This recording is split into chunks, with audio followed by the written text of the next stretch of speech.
साथियों, आज हम लोग पढ़ने वाले हैं जो है क्वेश्चन पेपर सॉल्व करेंगे और इसमें कई सारी चीजें हम लोग समझेंगे कि क्वेश्चन पेपर जो आता है एपीओ 2019 का।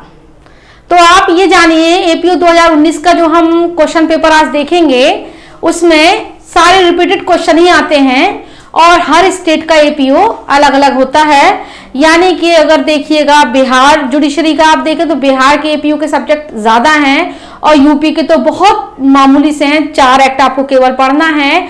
और राजस्थान का जेएलओ अलग हो जाएगा आपका और हरियाणा का अलग हो जाएगा। तो हर स्टेट का एपीओ का अलग अलग होता है। अब बात आती है कि जो हमें पढ़ना है और पढ़ने में हमें उन क्वेश्चंस को कौन कौन से ऐसे क्वेश्चन आते हैं जिनको हमें सॉल्व करके आगे बढ़ जाना है। तो देखिए आपके 90% क्वेश्चन ऐसे होते हैं जिसमें से आपके 10% आपका केस लॉ से रिलेट रहते हैं और आपके जो 80% क्वेश्चन रहते हैं तो आपके 10 क्वेश्चन ऐसे रहेंगे जो करंट से रिलेट रहेंगे, एपीओ की बात कर रही हूं मैं। और बाकी के आपके जो है क्वेश्चंस रहेंगे तो आपके 60% के क्वेश्चन आपके ऐसे रहते हैं जो रिपीटेड क्वेश्चन आते हैं, चाहे वो जेएलओ में आए हो, चाहे जुडिशरी में आए हो, चाहे आपका एपीओ में आए हो, या आपके हर स्टेट का जैसे कि आप दिल्ली के हैं या आप जैसे कि बिहार के हैं, हर स्टेट के आपके एग्जाम के वही क्वेश्चन डिटो रखा रहता है, वही क्वेश्चन आपको मिलेगा।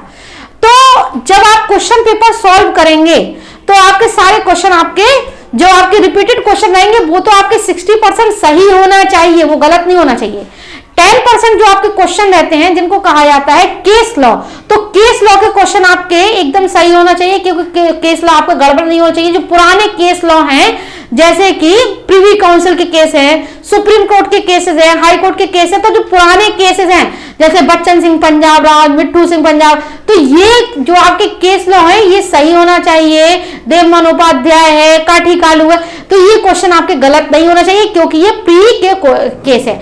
दूसरी चीज आपके 2-3 क्वेश्चन ऐसे मैक्सिम से आते हैं जैसे रेस इप्सा लिक्विडेटर हम लोग एविडेंस में पढ़ते हैं, तो अपन देखते हैं कि एविडेंस ले लीजिए या आप कॉन्स्टिट्यूशन देख लीजिए या आप जैसे देख लीजिए आईपीसी का सेक्शन जो हम लोग पढ़ते हैं 95 जिसमें कहा है विधि तुच्छ बातों को ध्यान नहीं देती है, तो पिटी केसेस।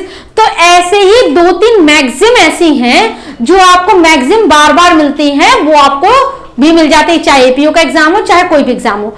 फिर उसके बाद बात आती है आपके कि 10 क्वेश्चन आपके ऐसे रहते हैं करंट केस से रिलेटेड। तो देखिए उसके लिए थोड़ा सा करंट से आप अपडेट रहिए।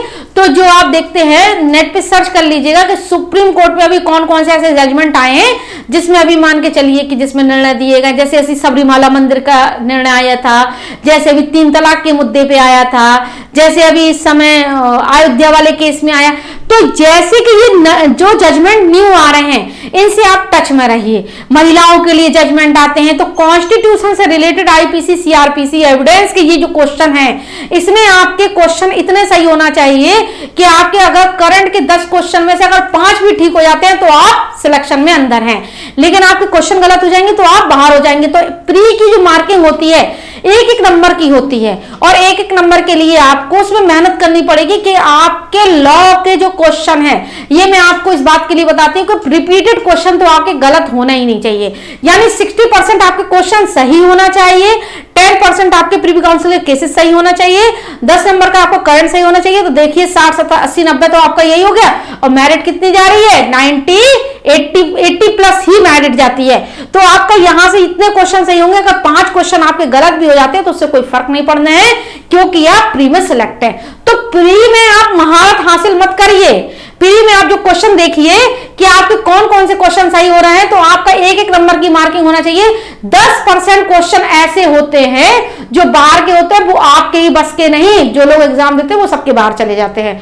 तो लेकिन हमारे 90% क्वेश्चन एकदम सही होना चाहिए और 10% अगर क्वेश्चन की मैं बात करूं, क्योंकि प्री के क्वेश्चन, प्री की जो आपकी आंसर की होती है वो आपका इंटरव्यू में काम नहीं करती है, जबकि मेंस का जो आपका सब्जेक्ट होता है वो इंटरव्यू में काम करता है कि आप मेंस कितना अच्छा लिख के आ रहे हैं। तो प्री आपको क्वालिफाई करना है केवल मेंस में पहुंचने के लिए, लेकिन मेंस आपको क्वालिफाई करना है इंटरव्यू में सिलेक्ट होने के लिए, बात ध्यान रखिएगा।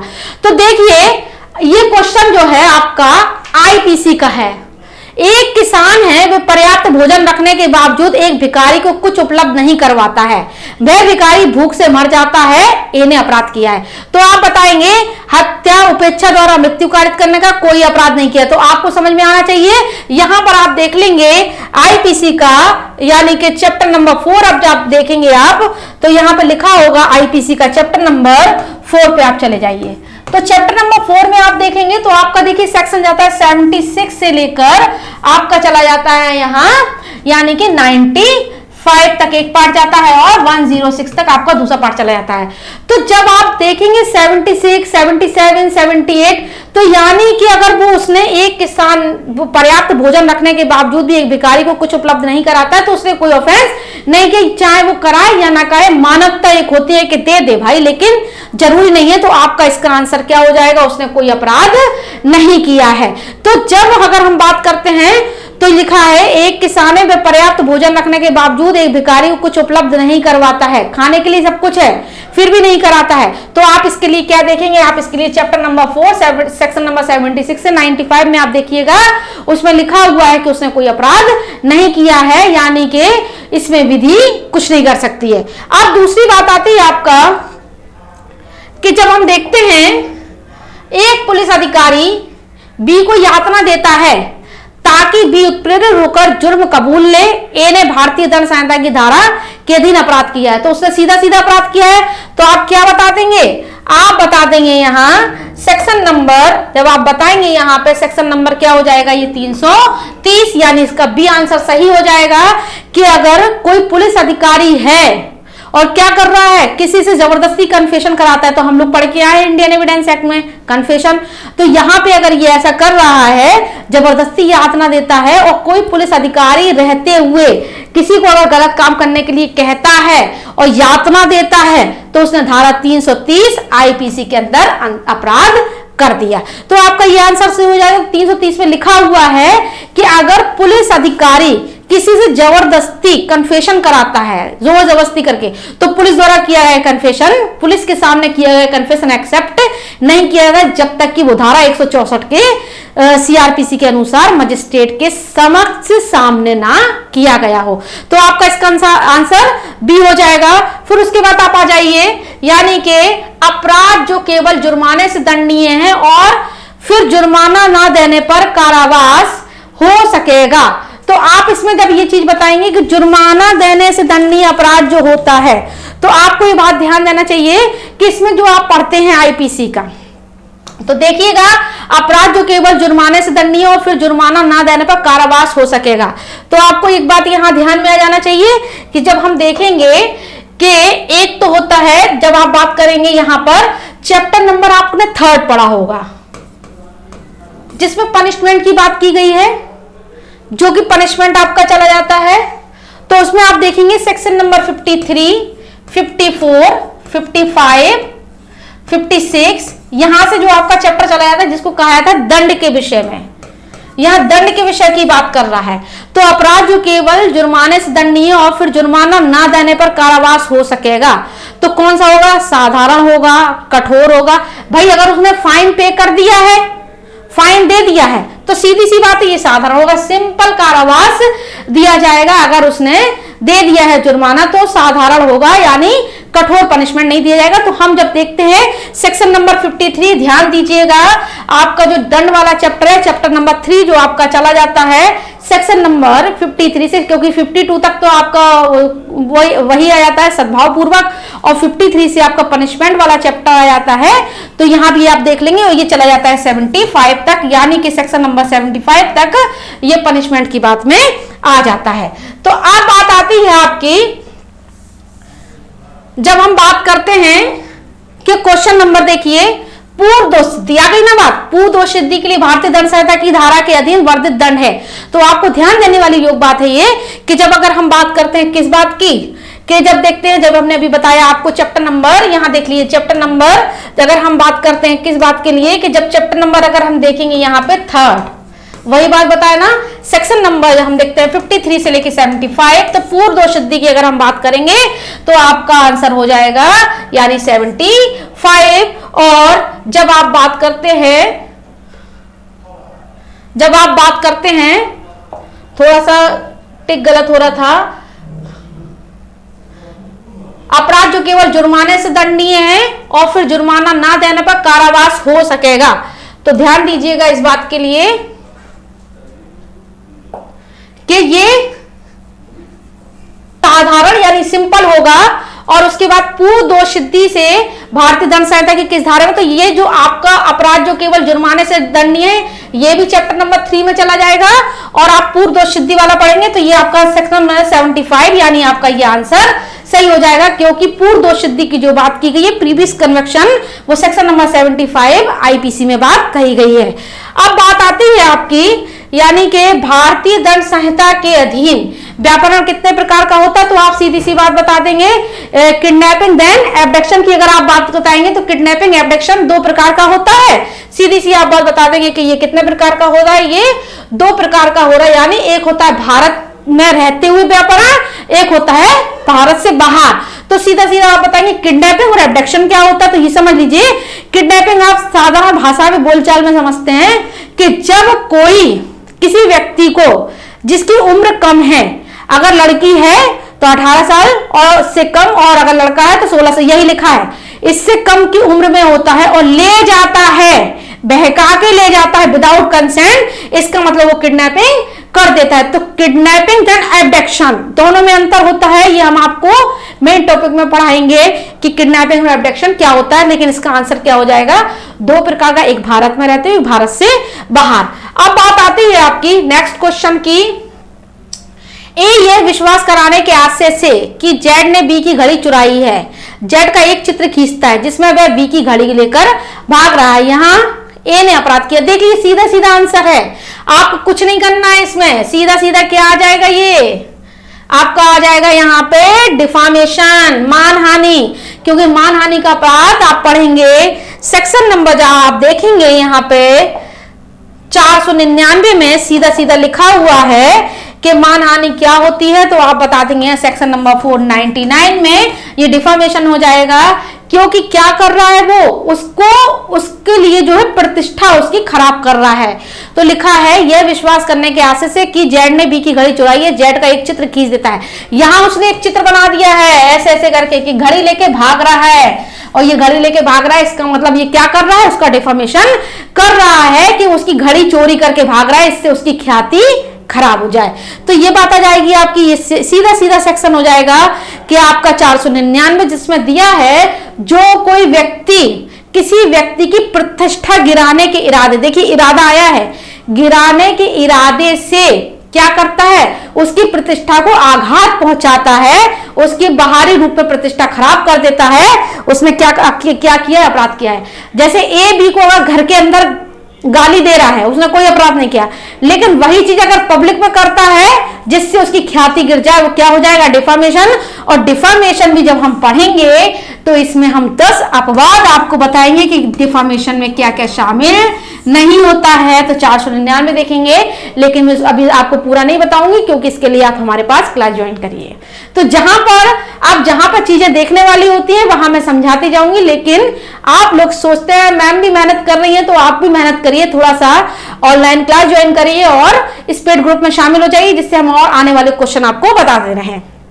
अब देखिए, अब आता है नेक्स्ट क्वेश्चन आपका, विवाहित स्त्री को आपराधिक आशय से फुसलाने या ले जाने या निरुद्ध रखने के लिए पनिशमेंट। तो आप पनिशमेंट की बात पे आ जाएंगे कि कितना पनिशमेंट होना चाहिए, तो 2 वर्ष या जुर्माना। तो 2 वर्ष या जुर्माना, तो पनिशमेंट की तो आप जब देखेंगे कि स्त्री को आपराधिक आशय से फुसलाने, ले जाने या निरुद्ध रखने के लिए दंड का प्रावधान दिया गया है। तो एक होता है, देखिएगा आप 359 सेक्शन देखिएगा, बता देते हैं हम आपको। जैसे आप देखेंगे यहां पे 359 और उसके साथ साथ आप देखेंगे 359 में जब आप देखेंगे कि क्या क्या इसमें शामिल हो सकता है, तो 2 वर्ष या जुर्माना इसमें दोनों शामिल हो सकते हैं। तो ये आपका ये आंसर सही हो जाएगा। और ये आप 359 और 360 देखिएगा, जिसमें किडनैपिंग एब्डक्शन दिया है। तो विवाहित स्त्री को फुसलाने के लिए ये नया जुड़ा हुआ है ए बी करके, 359, 360 और 361 ए बी करके जुड़ा हुआ है, जिसमें विवाहित स्त्री के लिए लिखा है। तो 2 वर्ष या जुर्माना ये दोनों हो सकते हैं। फिर आते आपका नेक्स्ट क्वेश्चन आता है, किस वाद में भारतीय दंड संहिता की धारा 303 को असंवैधानिक घोषित कर दिया गया है? तो आपने देखा होगा एक दिया है जिसको कहा जाता है, कॉन्स्टिट्यूशन में भी हम पढ़ते हैं, बच्चन सिंह वर्सेस पंजाब राज। तो एक कॉन्स्टिट्यूशनल है, एक अनकॉन्स्टिट्यूशनल है। तो सीधा सीधा आप क्या बता देंगे, इनका मिट्ठू सिंह वर्सेस पंजाब राज का केस आ जाएगा, यानी कि मिट्ठू सिंह वर्सेस पंजाब राज। इसमें ये आंसर आपका सही हो जाएगा कि आपका मिट्ठू सिंह वर्सेस पंजाब राज। तो जब आप बात करते हैं मिट्ठू सिंह पंजाब राज की, तो इसमें सीधा सीधा आपका ये आंसर सही हो जाएगा। और बच्चन सिंह का जो आपका केस था, बच्चन सिंह के केस में जो उसमें दिया था कि रेप किया गया था, तो क्या उसमें कितना मामला, कितना पनिशमेंट है? तो डेथ सेंटेंस, लाइफ इंप्रिजमेंट दोनों की बात करता है। तो अब बात आती है कि नेक्स्ट क्वेश्चन पे, महबूब शाह बनाम एम्परर का बाद संबंधित सीधी सीधी बात आप बताएंगे। महबूब शाह एम्परर का बाद कॉमन इंटेंशन, तो आप यहां बता देंगे सेक्शन नंबर, जब हम बात करते हैं 34 की, तो आप देखेंगे यहां पर समान आशय के अनुसार महबूब शाह वर्सेस महबूब शाह बनाम एम्परर का बाद जो संबंधित है, समान आशय से है, समान आशय से आशय से है, समान उद्देश्य से है, ए बी दोनों है। तो आप क्या बताएंगे, कॉमन इंटेंशन हम पढ़ते हैं सेक्शन नंबर 34 में। तो समान आशय, एक होता है सिमिलर इंटेंशन, एक होता है सिमिलर नहीं होता है, एक होता है जो साथ साथ मिलकर अपराध किया जा रहा है। तो आपका ये आ जाएगा कॉमन इंटेंशन से अपराध किया गया है।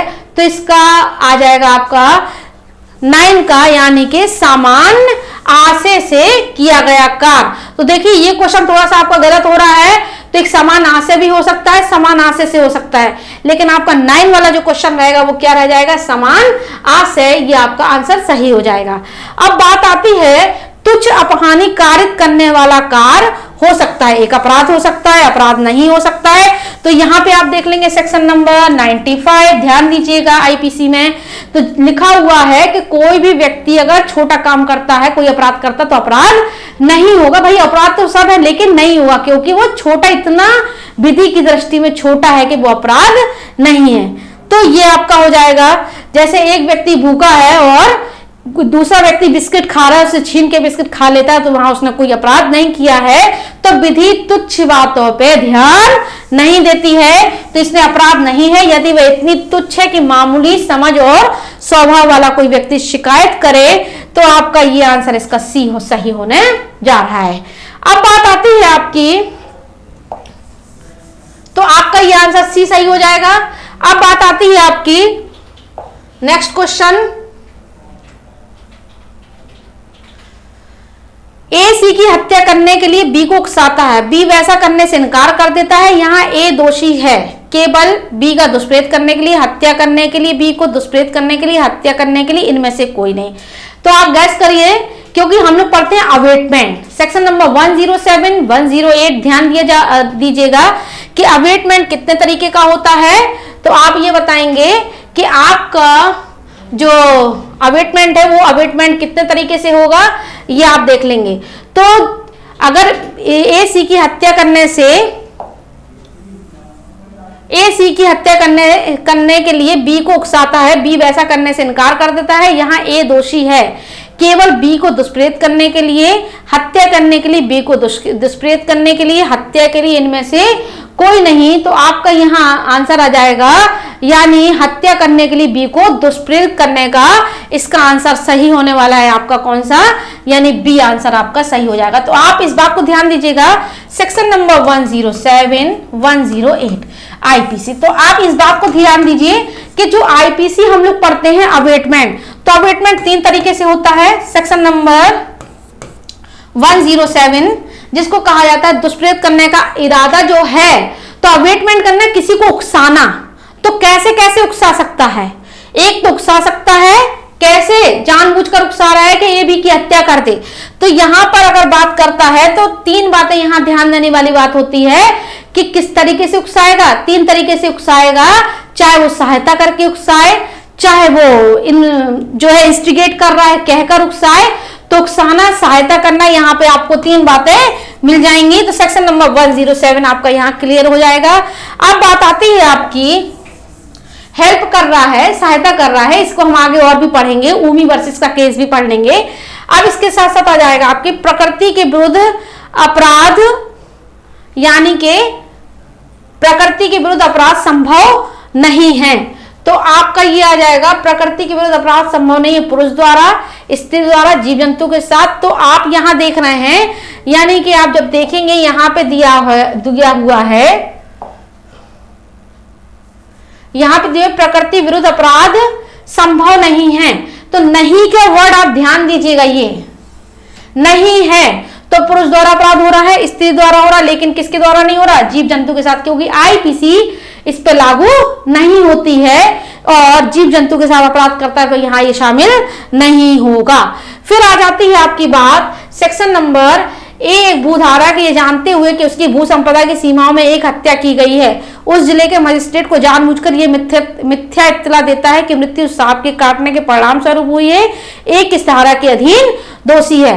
तो ये सीधा सीधा सेक्शन दिया गया है कि किस धारा के अधीन दोषी है। तो आप सीधा सीधा बताएंगे इसमें सेक्शन नंबर, जब देखेंगे आप 177, यानी कि क्या कर रहा है, ये कर रहा है कि धारा 177 के अंदर इसने अपराध कर दिया है। अब बात आती है आपकी नेक्स्ट क्वेश्चन की, हत्या के लिए दंड है मृत्यु आजीवन कारावास, ए बी दोनों, और मृत्यु आजीवन कारावास दोनों। तो आपको इस बात का ध्यान रखिएगा कि आप पढ़ते हैं एक 299 और आप एक देखते हैं, यानी कि जब आप देखते हैं सेक्शन नंबर 300 आईपीसी और आप देखेंगे सेक्शन नंबर 302 जिसमें पनिशमेंट दिया गया है, तो दिया है मृत्यु आजीवन कारावास और जुर्माना दोनों। तो हत्या के लिए जो पनिशमेंट की बात की गई है तो उसमें कितना पनिशमेंट होगा? तो मृत्यु आजीवन कारावास और जुर्माना, इसमें सब कुछ शामिल हो जाएगा, यानी इसका डी आंसर सही हो जाएगा। अब बात आती है आपकी, तो मृत्यु जो हम आपको बताएंगे 399 और 299 और 300 जो हम आपको बताएंगे वो उसमें आप ये समझिएगा, जो उसमें बनता है क्वेश्चन 299 और 300 किस कोटि में, कहां तक 299 का रूप हो रहा है और कहां तक 300 का रूप हो रहा है। तो एक छोटा सा अंतर है, आर वर्सेस गोविंदा का केस हम उसमें पढ़ेंगे, तो उसमें आप देखेंगे कि हत्या कब हो रही है और आपराधिक मानव वध कब हो रहा है। तो यहां आप जान लेंगे। फिर आप आ जाइए यहां पर सदोष अपरोध के लिए दंड केवल सादा कारावास, केवल कठोर कारावास, ए बी दोनों।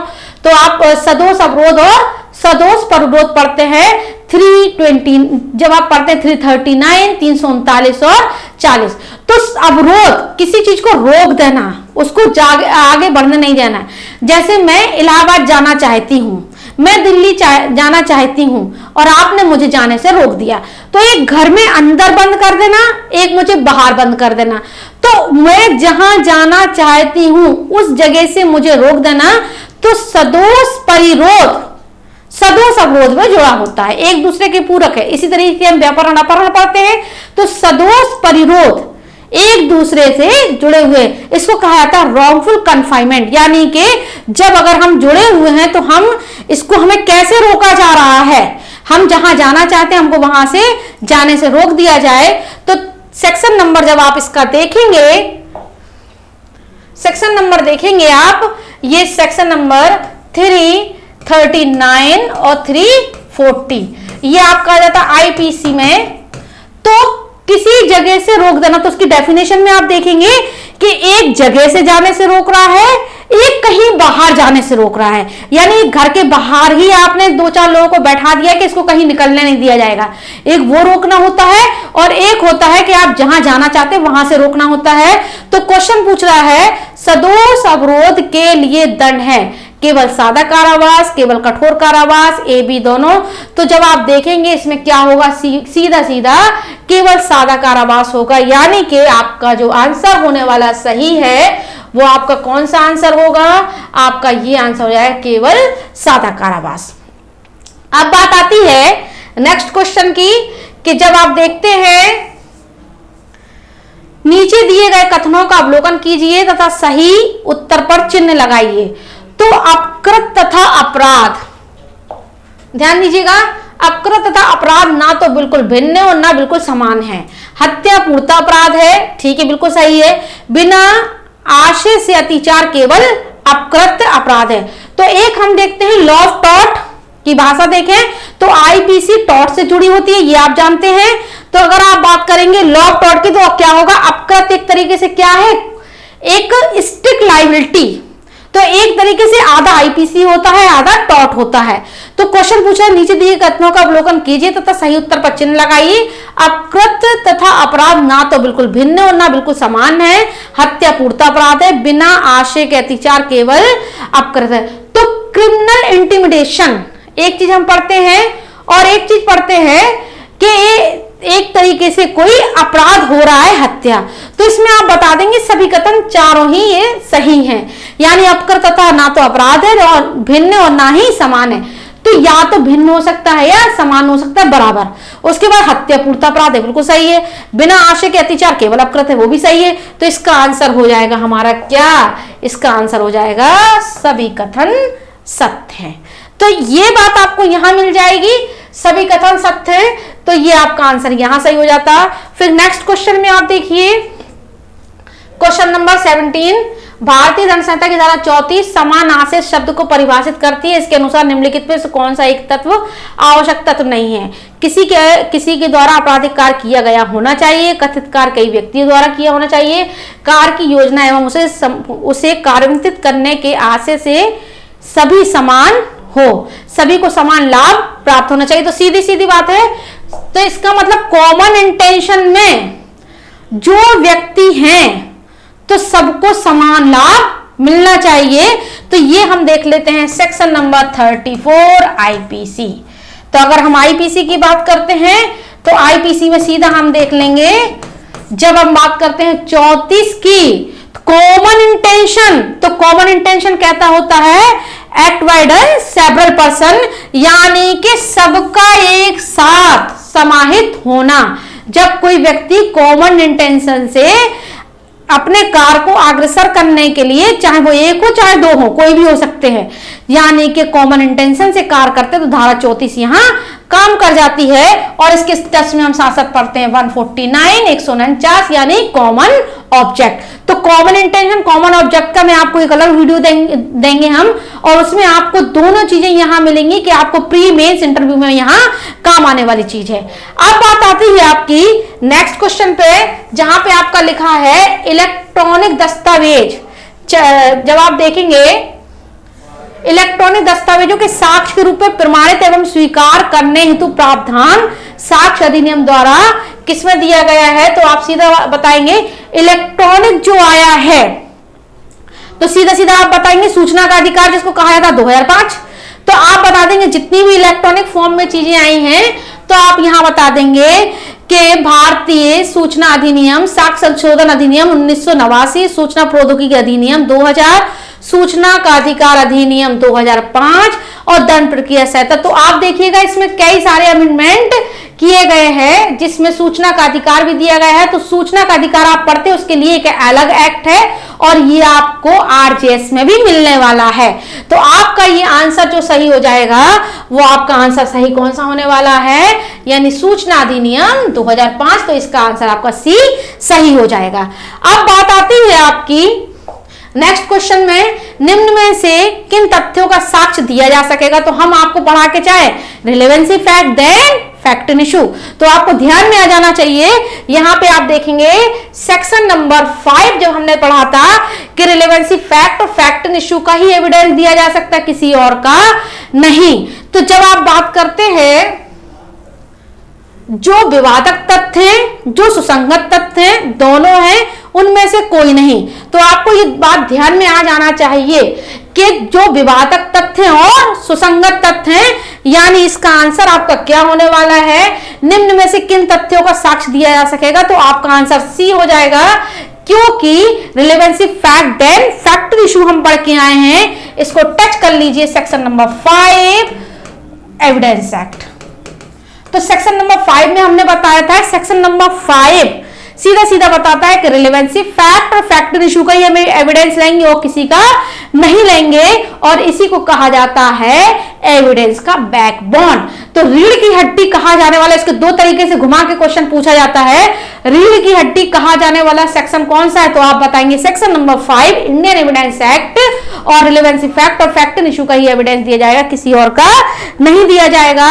अब बात आती है आपकी वे तत्व जो दूसरे तत्व से इस तरह जुड़े होते हैं, समझिएगा, वह तत्व जो दूसरे तत्व से इस तरह जुड़े होते हैं कि उसी तत्व का हिस्सा कहे जा सकते हैं, उनका सुसंगत तत्व कहा जाएगा यदि उसी समय गठित हुए हों, अलग अलग समय हुए हों, दोनों हो, इनमें से कोई नहीं। तो आपको ध्यान देना चाहिए जब हम पढ़ते हैं सेक्शन नंबर 6 यानी कि रेस जेस्टे, रेस जेस्टे की हम बात करते हैं, जब बात आती है कि जब सेक्शन नंबर अगर हम देखेंगे 6 same time then same place, other time other place की हम बात करते हैं कि अगर जो ट्रांजैक्शन में काम हो रहा है वो कैसे होगा, तो अगर बात आती है कि उसी समय घटित हुए हों, अलग अलग समय पर घटित हुए हों, दोनों हुए हों, तो सेम टाइम भी हो सकते हैं, सेम प्लेस भी हो सकते हैं, other time then other place भी हो सकते हैं। तो इसका आपका आंसर आ जाएगा यानी कि सी, ए भी दोनों हो जाएगा, क्योंकि वो चाहे इधर हो चाहे उधर हो, घटना कहीं भी घटित हो। तो सेक्शन नंबर 6 रेस जेस्टे आपका आ जाता है, और रेस जेस्टे जब अगर आप बताएंगे रेस जेस्टे का सिद्धांत, तो ये सिविल और क्रिमिनल दोनों मामलों पे लागू होता है, यानी सिविल पे भी लागू होगा और ये क्रिमिनल मामले पे भी लागू होता है, इसे कहते हैं आपराधिक मामले। तो इन दोनों पे शामिल हो जाएगा, क्योंकि रेस जेस्टे का सिद्धांत दोनों पे शामिल हो रहा है।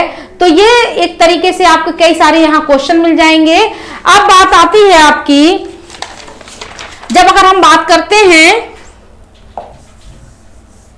कि भारतीय साक्ष्य अधिनियम लागू नहीं होता है, तो आप ध्यान दीजिएगा, भारतीय साक्ष्य अधिनियम लागू नहीं होता है न्यायालय के समक्ष पेश किए गए शपथ पत्रों पर, मध्यस्थ की कार्रवाइयों पर, दोनों पर। तो सीधा सीधा आंसर लगा दीजिएगा, इसमें कुछ नहीं सोचना है, क्योंकि इंडियन एविडेंस एक्ट में हम डेफिनेशन पढ़ते हैं कोर्ट में क्या क्या शामिल है। तो ऑल जज, ऑल मजिस्ट्रेट और अथॉरिटी पर्सन, इसमें सारे ही शामिल हैं, लेकिन इसमें क्या शामिल नहीं है वो आपको ध्यान देने वाली बात है कि जब भारतीय साक्ष्य अधिनियम लागू नहीं होता है, तो नहीं देखिएगा, नहीं होता है, तो न्यायालय के समक्ष किए गए शपथ पत्रों पर भी लागू नहीं होता, और मध्यस्थ पे तो होता ही नहीं है, आर्बिट्रेटर नो एक्सेप्ट। तो आपका आंसर क्या हो जाएगा, यानी ए और बी दोनों हो जाएगा, ये दोनों इसमें शामिल नहीं है। अब बात आती है कि साक्ष्य अधिनियम क्या है, तो हम पहले बता चुके हैं ये क्या है, लेक्स 4 है, यानी ये प्रक्रियात्मक विधि है। तो आपको इसमें कुछ नहीं सुनना है, कुछ नहीं देखना है, क्योंकि एविडेंस क्या है, एक तरीके से प्रक्रियात्मक संबंधी विधि है। तो आपका आंसर ये सही हो जाएगा। तो जब अगर हम बात करते हैं कि साक्ष्य विधि क्या है, मूल विधि है, प्रक्रियात्मक विधि है, केवल प्रकृति के उपयोग सभी, तो नहीं, प्रक्रियात्मक एज ए प्रोसीजर है। क्योंकि क्यों है, क्योंकि प्रोसीजर इसलिए है क्योंकि दोनों पे लागू होती है, चाहे सिविल कार्रवाई हो या चाहे क्रिमिनल प्रोसीडिंग हो, दोनों पे ये लागू हो जाएगी। अब बात आती है स्वीकृति एक कथन है, स्वीकृति एक कथन है, मौखिक है, दस्तावेजी है, इलेक्ट्रॉनिक रूप में अंतर्विष्ट है, उपयुक्त सभी है। तो आपको ध्यान देने वाली बात है, यहां आप आ जाइए सेक्शन नंबर, जब आप देखेंगे 17, तो ध्यान दीजिएगा सेक्शन नंबर 17 एविडेंस में, तो हमने पढ़ा था स्वीकृति एक कथन है, मौखिक हो सकती है, लिखित हो सकती है, इलेक्ट्रॉनिक फॉर्म में हो सकती है, और किसी सुसंगत तत्व विवादक तथ्य के बारे में कोई सजेशन दे रही है, कोई अनुमान इंगित करती है। तो इसका मतलब आपका आंसर क्या हो गया, डी यहाँ पे सही होगा। इसको आप देख लीजिएगा, सेक्शन नंबर 17 में ये बात कही गई है, और इसको बनाने वाले कौन थे, जेम्स स्टीफन थे, इन्होंने ये बात कही है। तो स्वीकृति क्या है? लिखित, मौखिक, इलेक्ट्रॉनिक फॉर्म में तीनों हो सकती हो, किसी विवादक तथ्य या सुसंगत तथ्य के बारे में अनुमान इंगित करती हो। अब बात आती है आपकी निम्नलिखित में से कौन सा एक कथन सही नहीं है? नहीं पे जाइएगा। निम्नलिखित में से कौन सा कथन सही नहीं है? नहीं, देखिए हमने पढ़ा था फैक्ट, याद आ रहा होगा आपको, सेक्शन नंबर 3 में डेफिनेशन में सबसे पहले कोड की डेफिनेशन थी, तो फिर फैक्ट था। फैक्ट क्या है? जो देखा है, सुना है, जाना है, समझा है, दैट इज फैक्ट है। एक पंखा है, फैक्ट है। एक कैमरा है, फैक्ट है। एक पेन है, फैक्ट है। एक बोर्ड है, फैक्ट है। लेकिन जब फैक्ट किसी दूसरे फैक्ट से जुड़ जाता है तो वो क्या बन जाता है? रिलेवेंसी फैक्ट बन जाता है। तो इसमें ये पूछ रहा है आपका नहीं है, तो नहीं पे जाइएगा। तो कहता है यहां पे कि यह कि किसी मनुष्य ने कुछ सुना, एक फैक्ट है, सही है। यह कि किसी मनुष्य ने कुछ कहा, एक फैक्ट है। यह कि किसी मनुष्य की एक ख्याति है, एक तथ्य नहीं है। तो आपका आंसर क्या सही हो जाएगा? ये सही हो जाएगा, नहीं है। इसका मतलब सीधा सीधा आपको आंसर मिल रहा है। यहां पे आप देख लीजिएगा सेक्शन नंबर 3 एविडेंस का फैक्ट। तो ये आपका फैक्ट हो गया। तो फैक्ट आपका यहां हो जाता है। फिर आपका नेक्स्ट क्वेश्चन आता है, यानी कि चरित्र। चरित्र शब्द जैसा कि भारतीय साक्ष्य अधिनियम 1872 की 55 की धारा में स्पष्ट किया गया अंतर्गत आता है। तो सीधी सीधी बात है, इसके अंदर साधारण ख्याति और साधारण स्वभाव, जिसका आप देखेंगे प्रोविजो लगा है सेक्शन नंबर 55 में, वो आप बता देंगे। विशिष्ट स्वभाव के आधार पर ख्याति निर्माण, तो अच्छा चरित्र, बुरा चरित्र, और विशिष्ट स्वभाव के आधार पर ख्याति और निर्माण। ये आपका यहाँ पे ये आंसर सही हो जाएगा कि आपका ये स्पेसिफिक रूप से विशिष्ट ख्याति और निर्माण शामिल हो रहा है। तो आपका ये इसका आंसर सही हो जाएगा। तो जितने हमने आपको क्वेश्चन कराए हैं, ये सारे के सारे क्वेश्चन आपको एपीओ के एग्जाम के 2019 के पेपर के हैं, और आने वाले समय में आपको ये क्वेश्चन और भी मिलने वाले हैं। इसके साथ साथ आप बने रहिए चैनल पर, लाइक करिए, शेयर करिए, सब्सक्राइब करिए और आगे चीजों को समझिए। और बिल्कुल आपको जो है आज 15 अगस्त की बार बार शुभकामनाएं। Thank you.